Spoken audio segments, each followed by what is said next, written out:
This is Chris David, and you are listening to the Fulham Focus podcast.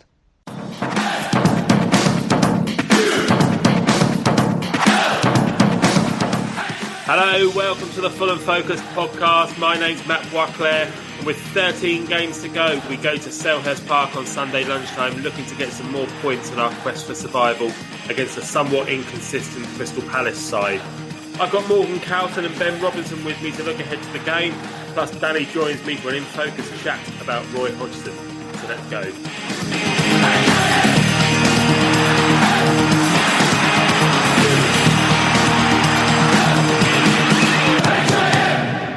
Fulham.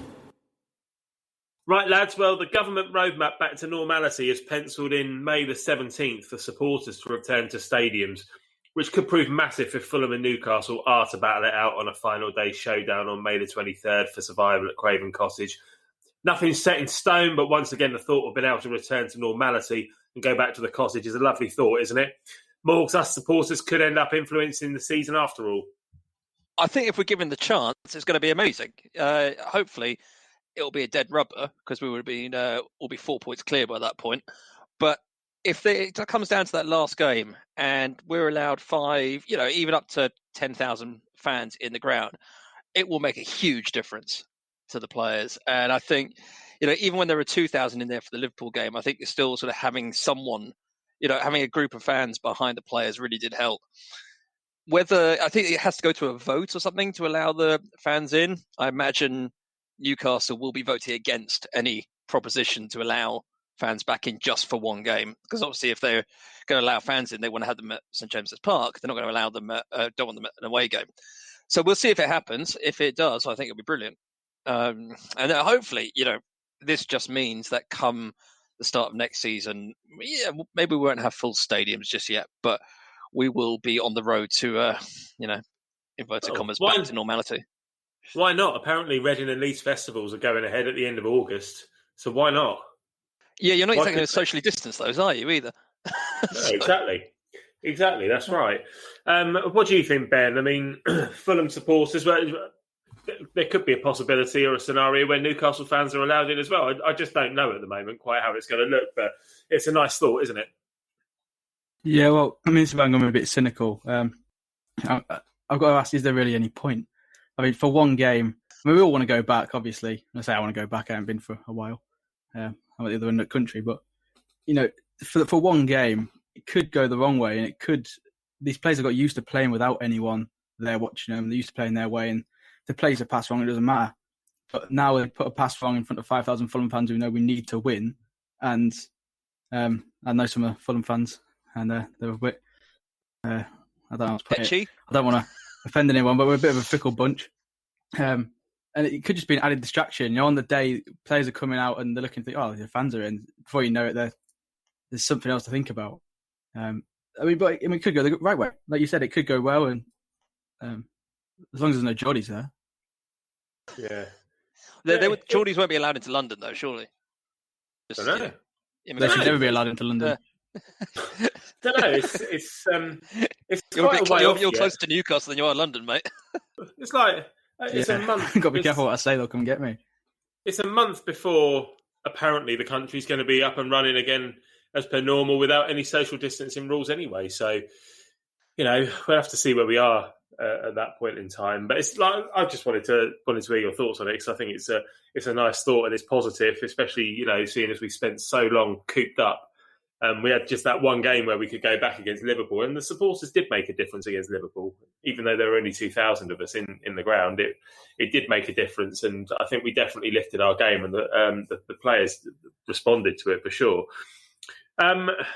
Let's move on then. Our podcast a few days ago spoke about the possibility of Crystal Palace being dragged into this relegation dogfight, but they somehow managed to nick the points at Brighton on Monday night against, completely against the run of play.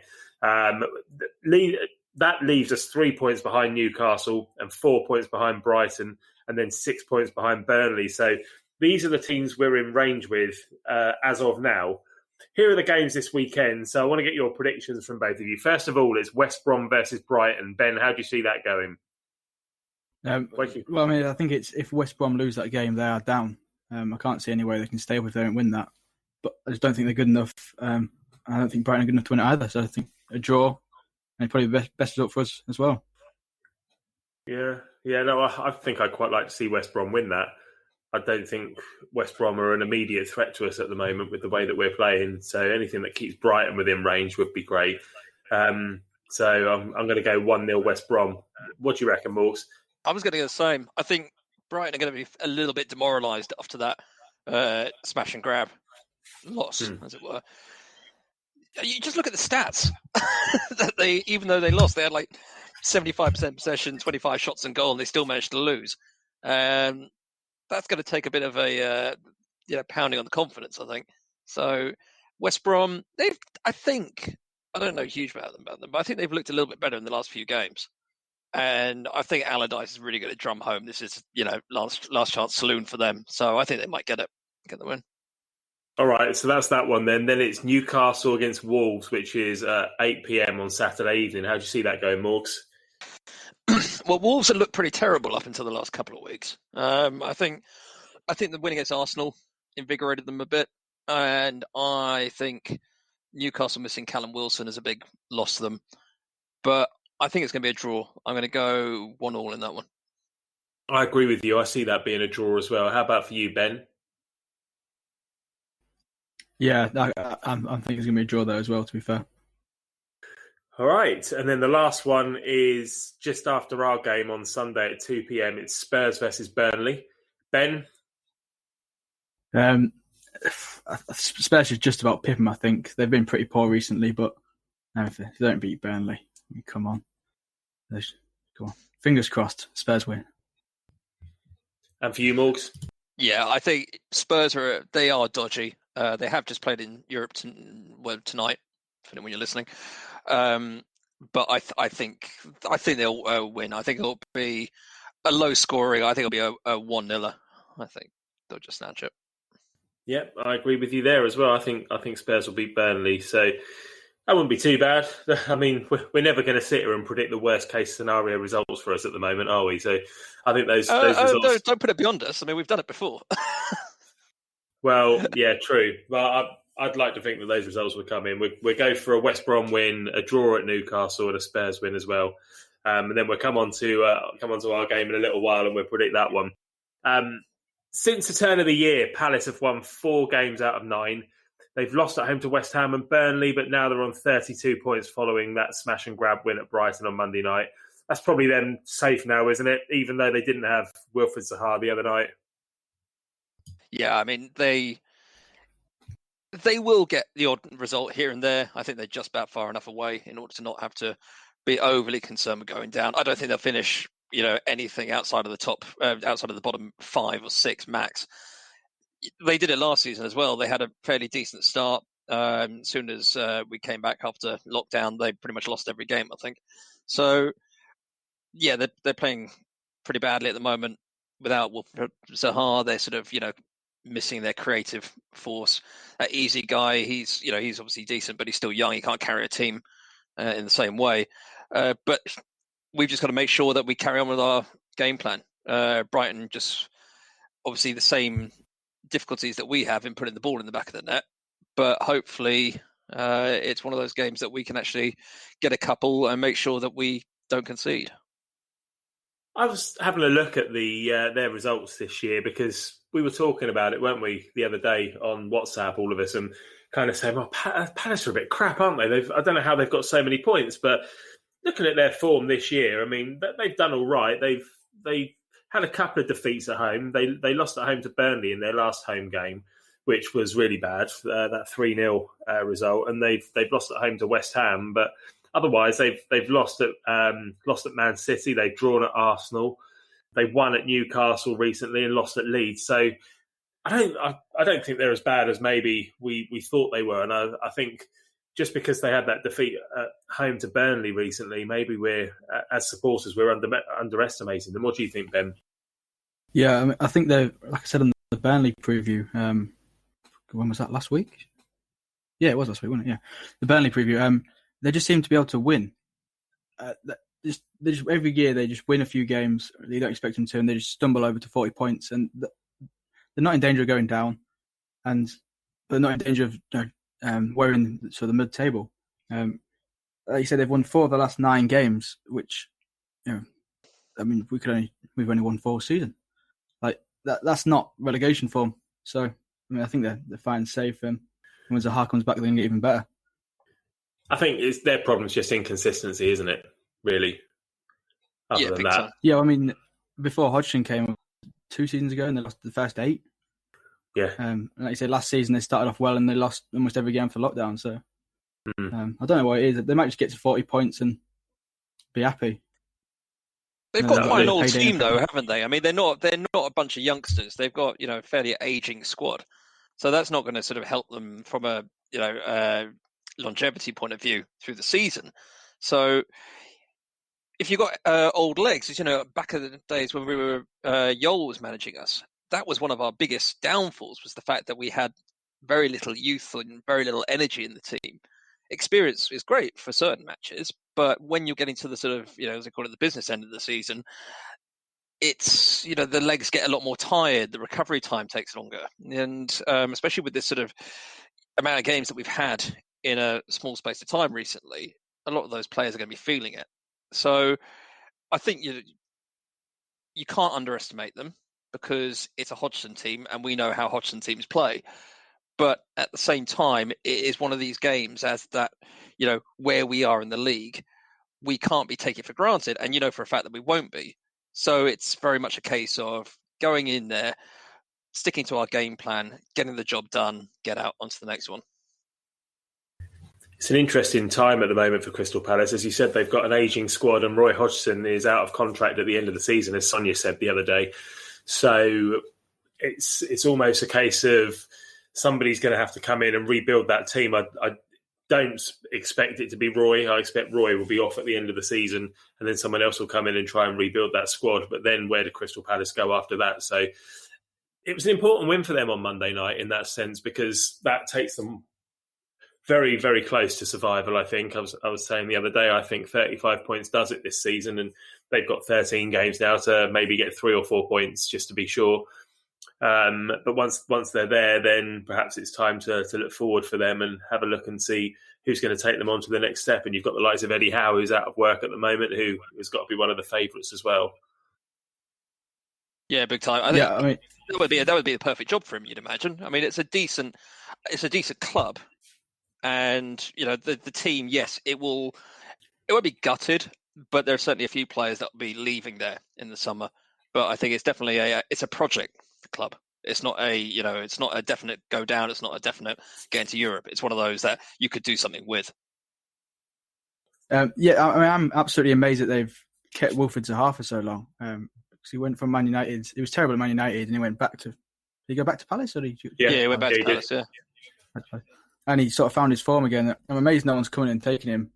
He's basically been keeping him up on his own for the last 2 or 3 years now. He almost went to Everton, didn't he, at the start of last season? I think somehow that didn't go ahead. I think he was ready to go as well, wasn't he? Because I don't know if he refused to play, but he was out of the side and his head had been turned. But then they brought him back into the team, and fair play, they've kept hold of him. You wonder what it is that's keeping him there. Apart from, it doesn't sound like it's a loyalty thing, given the fact that he, went on a bit of a mini strike.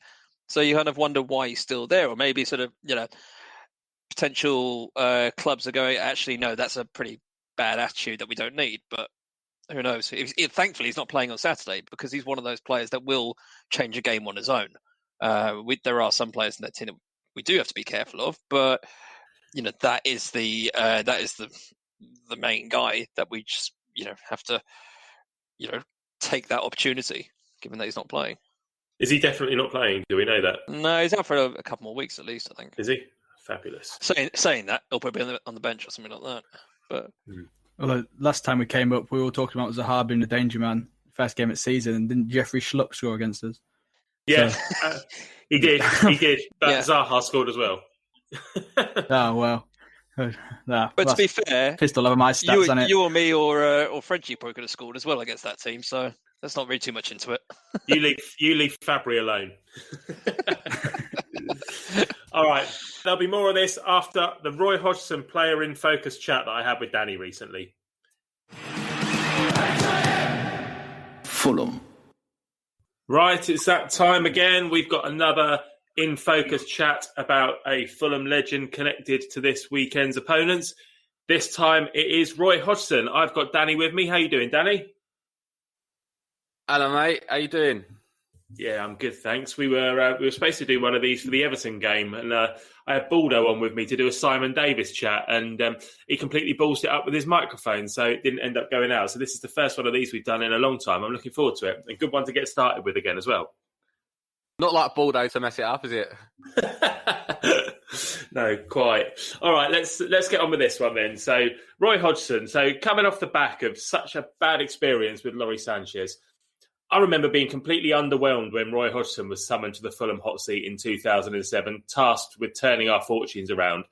The club was sat in the bottom three with just 2 wins all season, and we turned to a man who hadn't worked in the Premier League for 10 years. What were your thoughts when he joined? Underwhelmed, I think would have to be the word to sum up his appointment at the time. I was too young to remember his first spell in the Premier League with Blackburn, and he'd spent so many years abroad. And to be fair to him, I think overseas he was appreciated wherever he went. I think he's quite popular in Scandinavia and with the national teams that he coached. And he obviously got Inter Milan to a UEFA Cup final. So he had pedigree, it just wasn't a household name, if you like. And I didn't really see how it was going to change anything. It felt like we were going like for like from a Lawrie Sanchez to another Lawrie Sanchez, if I'm being honest. And obviously, with hindsight now, it just shows you that you just never know how an appointment and how a manager is going to fit with a club. Every club is different. As you said, he'd had a lot of experience in Scandinavia at international level. And I think he was even linked with the England job before he came to Fulham. But that didn't really whet my appetite for his appointment at all. I don't know what I was expecting. I don't know who I was expecting. I can't really remember at the time. But as I said, Sanchez was such a bad apple for this club in the end. And we just needed somebody to come and lift us out of it. And I was looking for some inspiration as to why we weren't going to go down that season. And at the time, Roy Hodgson wasn't it for me.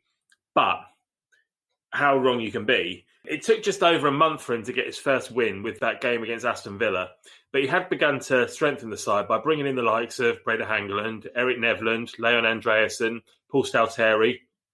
And he'd also been quite lucky, or fortunate, let's say, to be boosted by the returns from long-term injury of Jimmy Bullard and Brian McBride. And that win against Aston Villa, I don't know, it felt like it was never going to come, but there had been gradual signs of improvement over the weeks leading up to that game, hadn't there? Yeah, they had. And the Villa game was his 6th game in charge. And he'd lost 3 of the first 5 and drawn away to Bolton and away to Birmingham. And you could argue that they're very similar to us drawing with Brighton and West Brom recently, because they were the teams in and amongst the relegation fight. Typical Hodgson to go on the road and get a point, really, wasn't it? So it was a steady start, and the defeats, apart from losing 3-0 to Arsenal, we narrowly lost to Chelsea. We narrowly lost at Upton Park against West Ham. And slowly we were starting to be in the game more. It needed that spark, I think, in order to transition that foundation of being hard to beat into having match winners. And signing the likes of Eric Nevland, who wasn't a starter during his time at Fulham, but had a knack of coming on and scoring a winning goal. That he never scored consolation goals, did he? If he was going to come on and score, it was going to be an important one. And then you had the likes of Brian McBride and Jimmy Bullard coming back from injury. And of course, Bullard's the one that made a difference for that Villa game. So I feel his signings, as well as the timing of McBride and Bullard coming back, played a big part in him being able to turn it around. Yeah, I definitely agree with that. I don't think it would have rescued Lawrie Sanchez had those 2 players come back, because I don't think he was a good enough manager. That there's something in Roy Hodgson that you began to see as time went on where you thought, hang on a minute, maybe this could be on. But after that Aston Villa game, we did lose the next 3 games away at Middlesbrough, at home to West Ham, and then at home to Manchester United. And it was very nearly 4 in a row at Blackburn as well, until Jimmy Bullard once again buried a last-minute equaliser from a free kick. I think it was that Sunderland match at the Cottage where I really felt we'd had it, though. And, we lost 3-1 to them. And for me, I didn't see any way back. Did you after that game? When you mentioned that to me earlier about the Sunderland game, I had to refresh my brain and look up the order of the results. And that game came just before the Great Escape. That was the 6th last game of the season. For me, it was the game before that when we drew 2-2 away to Derby, not winning a must-win game against a team that's completely dead and buried. And that, for me, sucked all the life out of me. If we can't beat these, who are we going to beat? And we did take a quite fortunate lead in that game through a deflection. I think Dean Leacock scored an own goal, lobbing it over his keeper. But then they went straight down the other end and equalised. And for me, I was gone at that point because we was 4 points away from Birmingham, but Birmingham's goal difference was so much better than ours that it was effectively a 5-point gap. We drew and Birmingham won. So we come away from it 6 points, effectively 7 behind with 6 games to go. And I thought, well, that's it. We're done now. And that was a long journey home, that one. So yes, for me, it was a week before you. I think in a way, just thinking about this, the way that we've kind of gone down, the 2 times we've gone down from the Premier League previously, it's kind of been so emphatic, and we've always been in that bottom 3, haven't we? And I wouldn't want to be in the position where with 5 or 6 games to go, we were 6, 7, 8 points clear, and then to end up going down. I think that would be far worse to go down in that situation. What do you reckon? Well, I think at that stage I'm talking about, where the Derby Sunderland games we were referring to, where we thought we were dead and buried, they were 14th. Even when we beat them with 5 games to go to spark the Great Escape, when Netherlands scores in injury time, I still didn't think, oh, we're going to catch Reading now.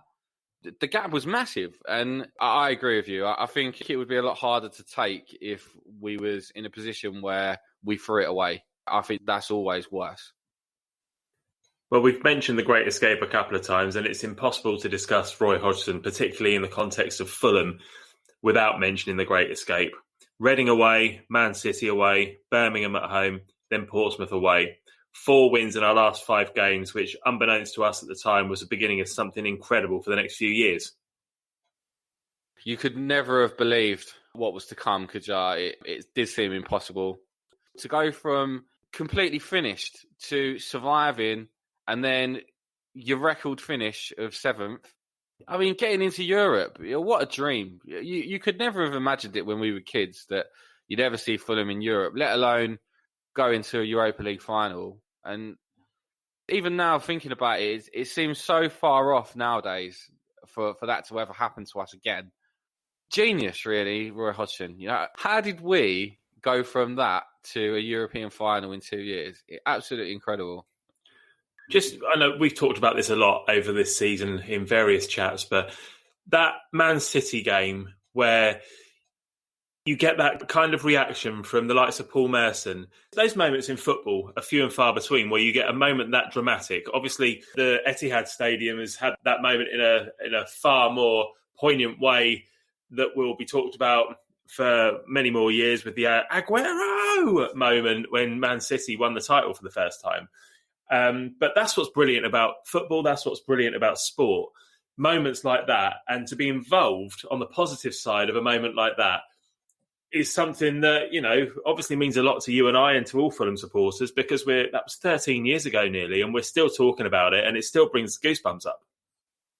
You're right. Those moments are so few and far between in football in general. And I think most neutrals could appreciate what a great escape it was.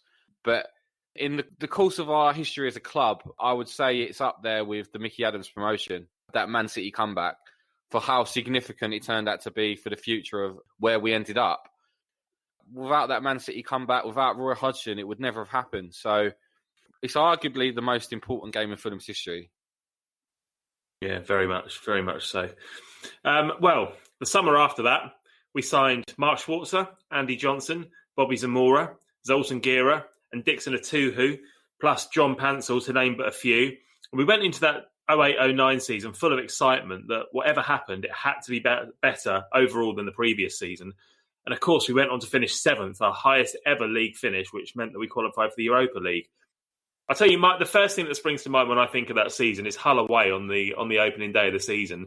When we took the lead, I think Solkey Hume scored a header, and then Hull scored 2 late goals, and then we got the mauled by the Tigers thing from their supporters.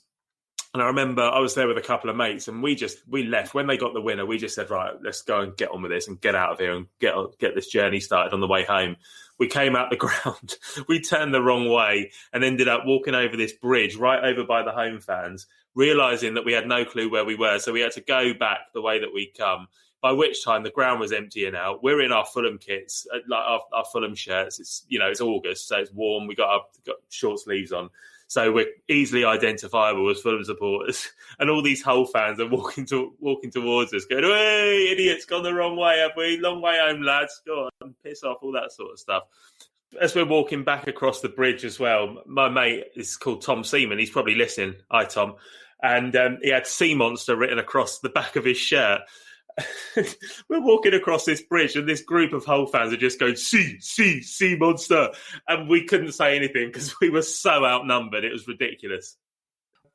Evening, Tom. My experience of Hull away is not quite as eventful as that. All I remember is going into the new season filled with optimism that it couldn't have been as bad as last time. And then to go and lose to newly promoted Hull, on the way back, just thinking, oh, here we go again. Obviously, it didn't turn out to be that way, but probably the worst time you could ever play a promoted team. What was to follow just completely erased Hull from my memory, if I'm being honest, because it was such a great season. And I think when you look at the list of names that you've listed there that Hodgson brought in, he was such a good manager, knew what he was doing. And it's probably why a lot of fans are really keen for a manager to have a big input in the players they bring in because they know what they want. When you look at it, Schwarzer, Hangeland, Murphy was already here, but Atuhu, Zamora, Gira, it's the spine of the team. He made the spine of the team so strong. You know, he was very shrewd in the market, Roy Hodgson, and another thing about him was that they was all quite experienced players. We didn't go for players that had potential. They was all seasoned pros, and they all hit their prime, their peak, all at once. It was a one-off, wasn't it, that setup? It was a one-off, but once you've been in the Premier League for 7 or 8 years and you're established, then you can start to sign players like this because there's less risk for players to join you and have to worry about relegation. And we did have the nucleus of a very good side after that second half of the Great Escape season, which obviously would have been completely dismantled had we gone down, but we were fortunate enough to stay up. And then we were able to attract these types of players. And these are the types of players now that we'd struggle to attract because we tend to be one-season wonders at the moment, don't we? It's hard to argue with that. I think that's completely fair. And until we do establish ourselves as a Premier League side, like you said, it'll be a long time before those times do come back. Well, then, of course, we had the 2009-2010 season, which we do talk about a lot because of our European achievements. But we also still managed a 12th place finish in the league, which is incredible given all those extra games that we had that season. And this is probably the key to Roy Hodgson. I think he was very good at managing his squad, getting the best out of the numbers he has. And you think of the likes of Jonathan Green and players like that, Eric Nevland, that were never established themselves as first-team players. But when they did have to come in and do a job, they knew exactly what their job was. You never saw Roy Hodgson play a Damien Duff as a striker and a Zamora on the wing, did you? Everybody knew their roles, and it was just kept very simple so that the players that were coming in knew their roles as well. Everyone had a purpose in the team. We was just very good at going away to places and grinding out those 0-0 draws and things like that just to keep us ticking over. And I don't remember... people often say that the bigger clubs come back from European games and then the next game they always struggle. I don't remember that ever being the case for us. We obviously come back from Basel and then battered Man United. 3-0. And I think we did come back from a European game and then go and draw 0-0 at Anfield. We just never seemed to be fazed by it. We relished the opportunity of the extra games rather than seeing it as a burden. And I think that mentality saw us through to the end. Yeah, it was an incredible mentality that was drilled in from Roy Hodgson. And I don't know, I can't think of anything negative to say about him at all, because everything that he touched turned to something exciting. And by exciting, I mean the end product of the results. The games weren't always that exciting. The performances weren't always that exciting. But everybody in that team knew their role. We were extremely well drilled. And you knew what to expect with the Fulham team. Teams, knew that if they were coming to Craven Cottage or we were going to them, they knew what type of game they were going to get. We were going to make it very difficult, and chances are we might nick a winner as well. So, it's very different times, but great times. I absolutely loved it. So let's come on to your highlight of Roy Hodgson's time at Fulham.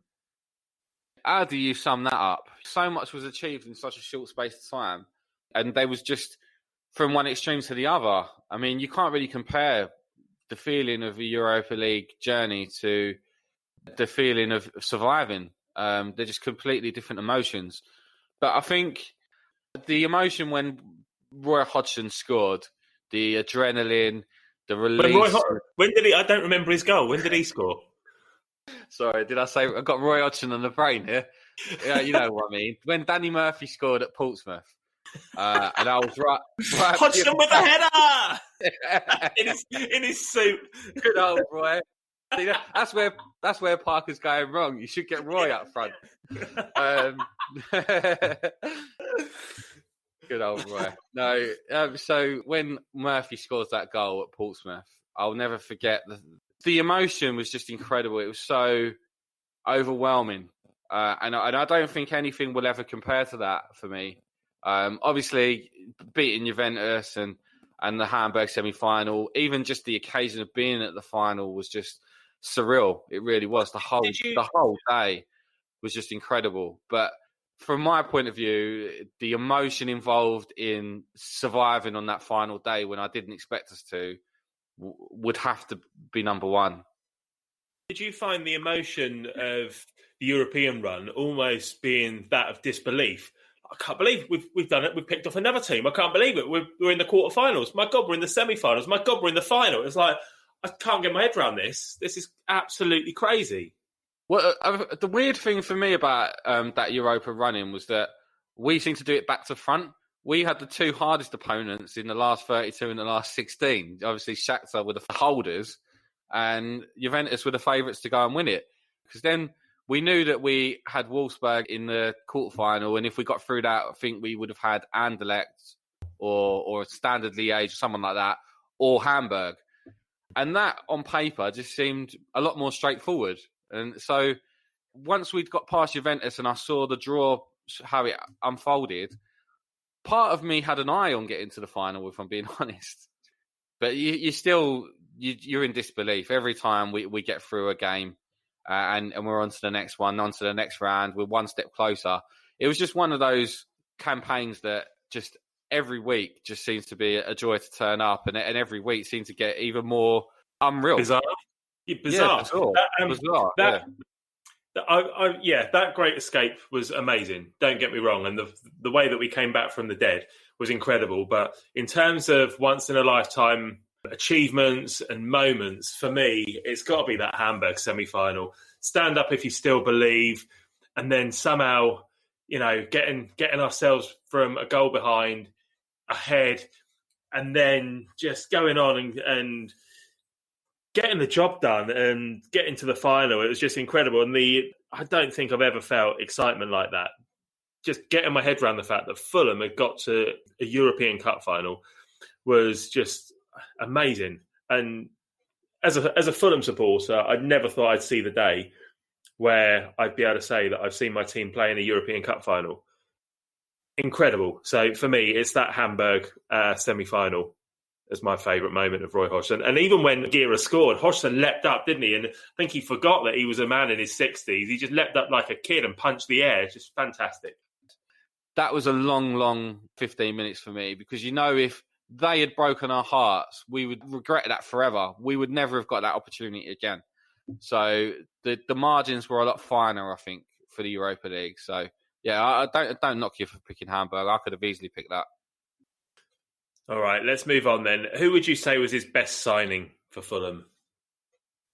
He signed so many good players that all played their part. But I think if you was going to pick out a player that was pivotal to the way we played and what we achieved under Hodgson, I think it does become a straight battle between Brede Hangeland and Bobby Zamora. And I could easily pick either of them. Obviously, Brede Hangeland's more lovable. I think as a Fulham supporter, we had a stronger connection with him.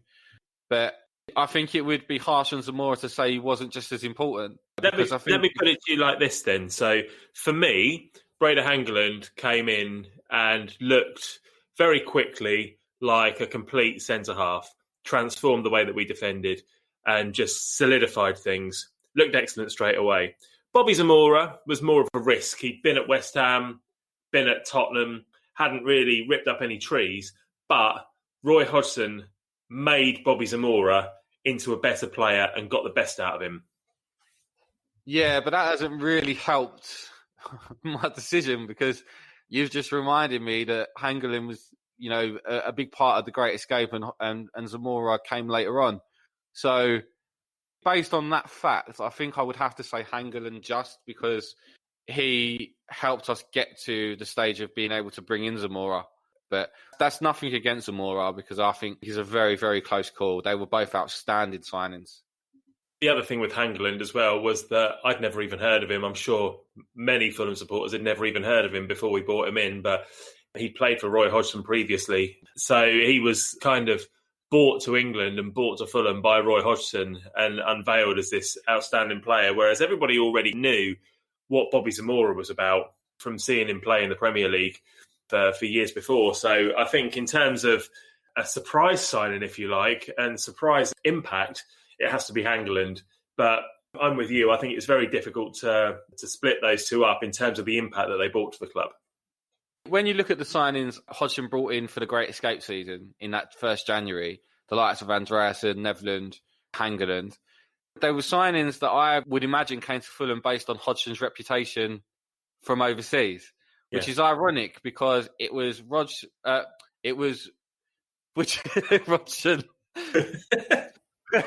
which is ironic because it was Hodgson's lack of reputation in England that made us underwhelmed as fans when he was appointed.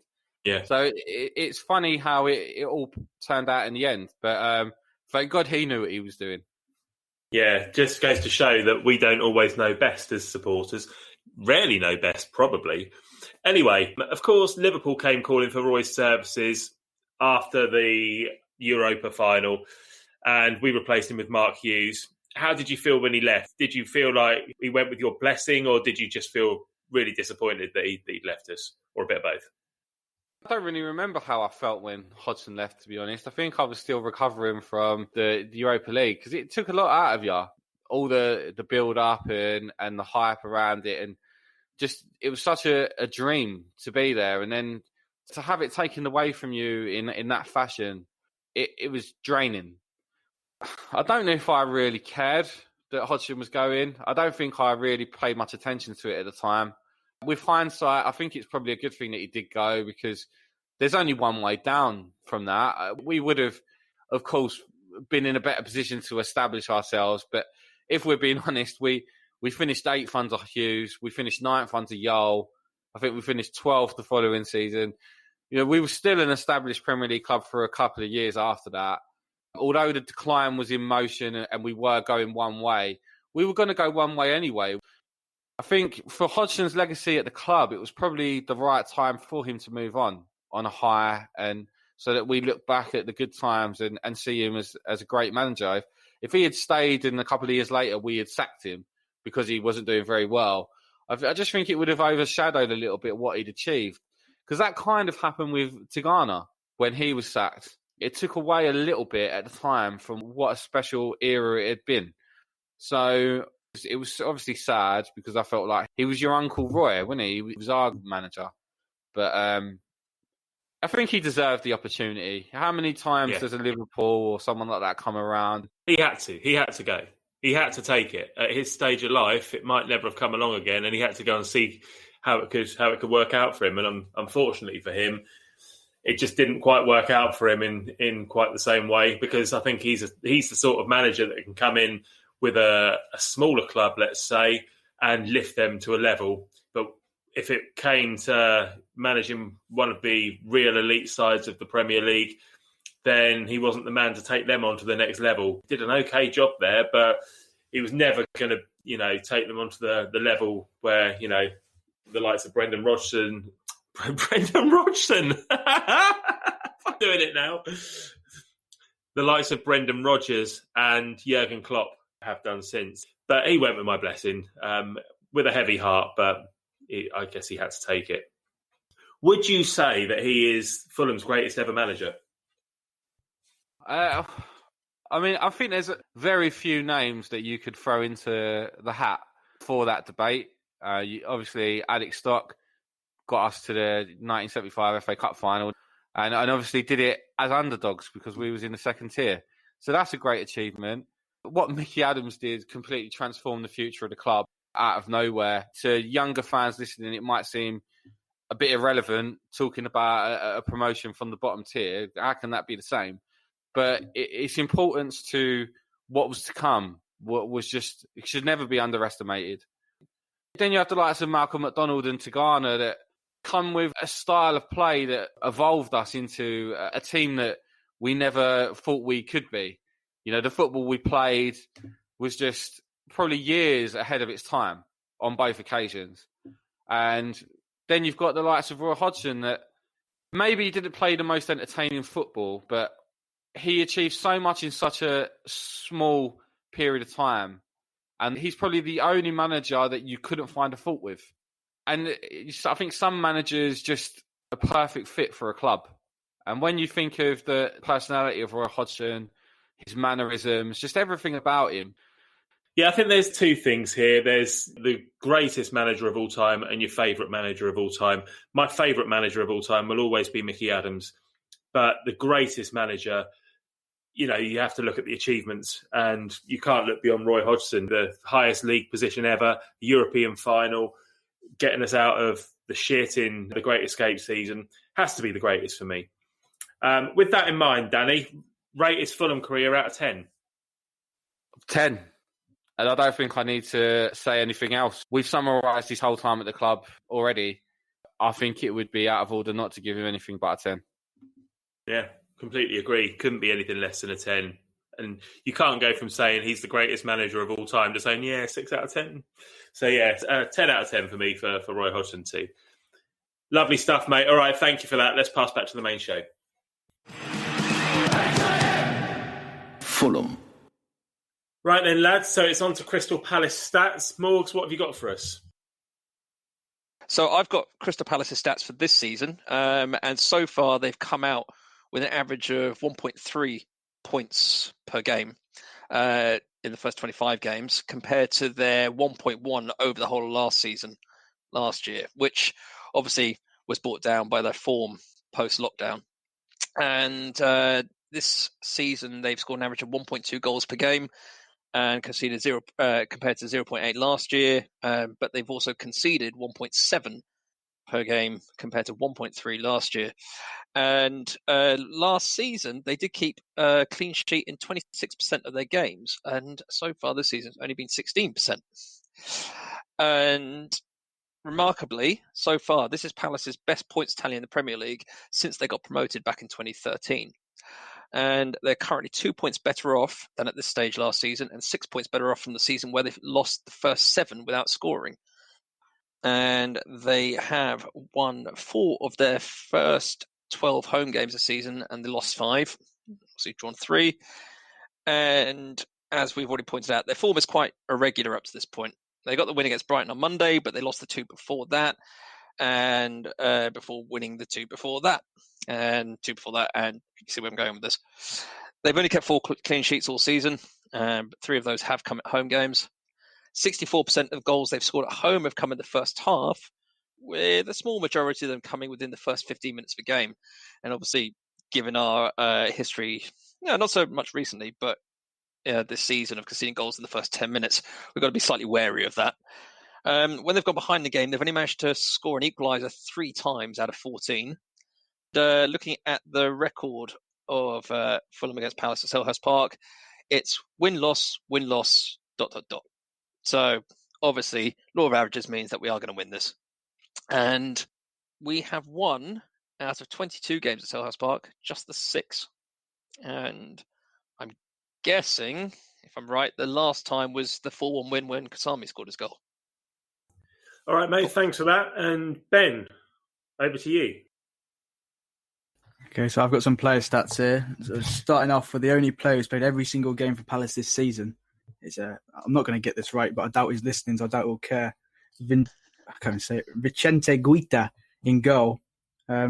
He's currently 8th for saves made this season with 77. Lagging behind our Lord and Saviour Areola in 7th with 82 saves. We just spoke about Zaha, and obviously he's Palace this season scored 30 goals, and he's been involved in 11 of them. So it's a big threat out for this game. He's currently unclear whether we're fit enough, but I think we just discussed there he will be out, which is good for us. So looking at other attacking options in the absence of Zaha, they've got Christian Benteke, who scored that 95th minute volley against Brighton the other night to seal the smashing grab.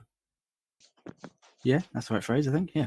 And so he's sort of reminiscing on his glory days at Aston Villa before he lost his form at that dirty Liverpool club. Look at the other options. They've got Jean-Philippe Mateta, who scored that audacious back heel on his debut. He looks to be quite a good signing, fits quite nicely into that sort of typical Crystal Palace mould up front. Skipping to the midfield, they've got Eze, the ex-QPR starlet, who we hope to keep quiet. It would be awful if he scores a winner against us. And you've got Mitro's mate in midfield, Milivojevic, the New Year's Eve party rebels. He's going to be lining up in central midfield.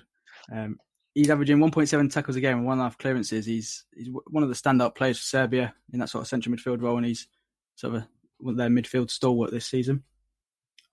Going to the defence, they've got quite an old defence. They've got 35-year-old Gary Cahill, 34-year-old Scott Dan. None of them are young, fit and able like ours, but it's the experience, and that's probably why they're in the position they're in, because every year they know how to win. They've only had one defender this season to make 20 appearances, and that's Chiku Kyoto this season. And at fullback, they've got Nathaniel Klein and Joel Ward, who've played out the same amount of games at right back. And the same for the left backs with Tyrick Mitchell and Patrick Van Arnholt.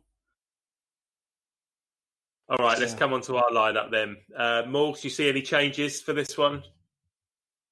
Yeah, I don't know. I think if Mitro's fit again, then we might see him play up front instead of Madja. I don't know really at the moment. It depends how badly his COVID was. So, it might be one of those games where he brings him in and then Madja comes off the bench, or we may just stick to what we were doing last week. But I think Cav did all right on the right wing. I think, he probably deserves his place for this game. In terms of the back four, absolutely fine. I think, Robinson, we've talked about before, is one big letdown is his crossing.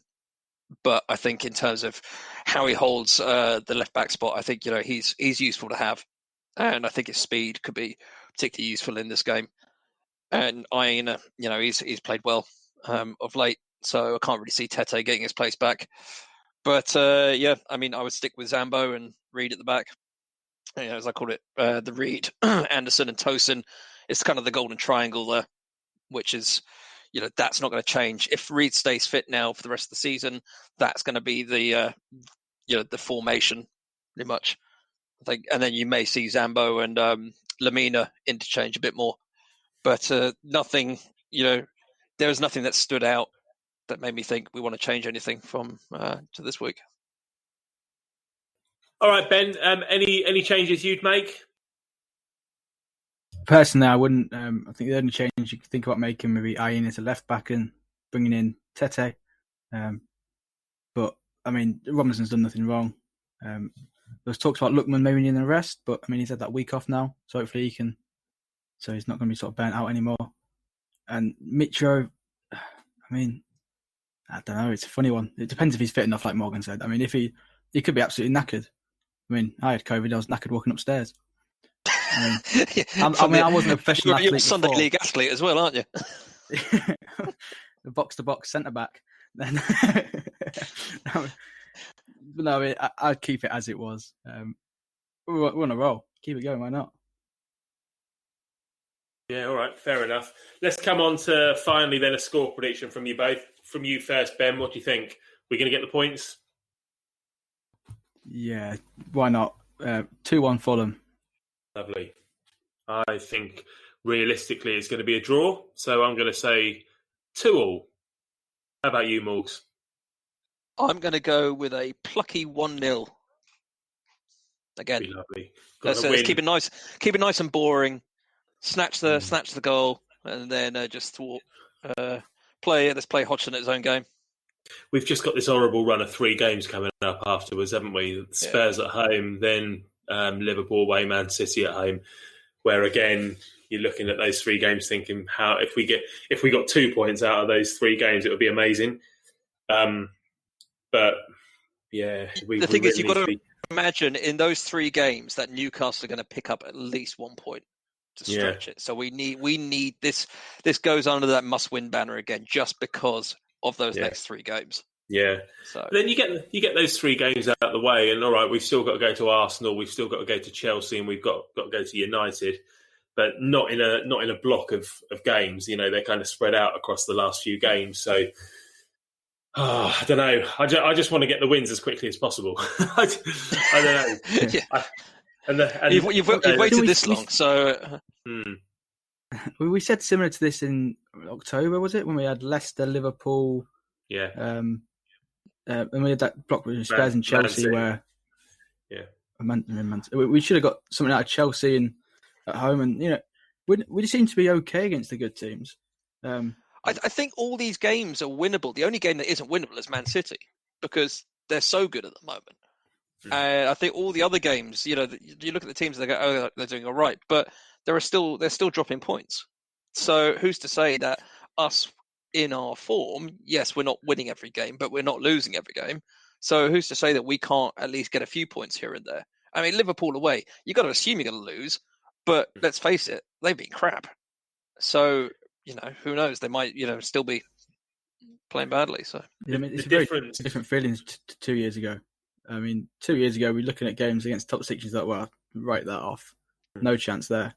Although we had no chance against anyone 2 seasons ago. Yeah, that is true. Based on the results we had. But the difference between now and earlier in the season, when we were getting, all right, we got that win against Leicester, but we were picking up a few draws here and there, is that draws aren't really good enough anymore. We need wins. We really need to be winning games. So this, as you say, Morgs, Sunday is must win. And then we won't take our foot off the gas at all in the next 3 games, but they're not as important if we don't win on Sunday. But if we fail to win on Sunday, then we're going to have to really get some points in those 3 games when we're up against it. So I don't know. The one good thing now is that there aren't any midweek games left. I don't know if there are. Tottenham next week. It's Thursday. So they slid that one in. Of course, to the FA Cup and stuff, didn't they? Yeah, League Cup. Yeah, they've so we got to play them sooner than we would have done. But yeah, them's the breaks. But anyway, all right. Well, thanks, Les, for joining me for this one. Thanks again to Danny for the Roy Hodgson chat, and thanks, of course, to you all for listening at home. We're back on Monday morning to look back at the game. I believe I will have Matt, Dom, and Baldo with me for that one. So enjoy the rest of your week, and speak to you then. Cheers.